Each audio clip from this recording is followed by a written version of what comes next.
पुढच्या बातमीकडे वळूया।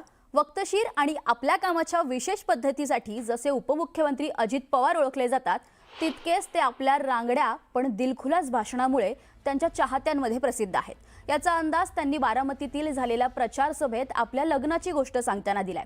त्यांनी सांगितलेल्या लग्नाचा किस्सा चांगलाच चर्चेत आलाय, पाहूयात। माझं स्वप्न होतं छत्रपती कारखान्याचं चेअरमन व्हायचं स्वप्न होतं।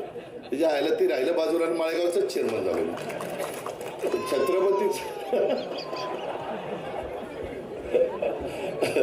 तर माझं ज्यावेळेस मी बेक्या तुम्ही सगळ्यांनी माझ्या लग्नाच्या आधी जसं याला लग्नाच्या आधी सभापती केलं तेव्हा तो लग्नाच्या आधी तुम्ही मला संचालक केलं। त्याच्यामुळे मी संचालक झाल्यामुळं आमचं जुळलं लग्न। डायरेक्टर आहे डायरेक्टर। अरे तेच सांगतोय ना, मी डायरेक्टर झाल्यामुळं त्यांनी आम्हाला स्वीकारलं नाही। कोण स्वीकारलं जे आयला ही कोण आहे। हे बघा एवढं सगळं सांगायचं आणि चिठ्ठी काय मोडवे गावातील मोकाट गायींचा बंदोबस्त करा। म्हणजे एवढं सगळं सांगितलं तरी राग येणार नाही तर काय येणार। हे चाललंय ना काम। आता मी नासाचं सांगतोय आणि मोकाट जनावरांचं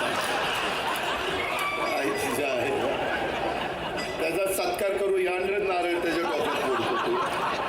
काय म्हणजे कुठं काय सांगावं, माझी लिंक तुटती त्याच्यात सगळं माझं वाटोळ होते। मी चांगलं माझ्या लोकांना समजून सांगतोय आणि मोकाट जनावर पकडा।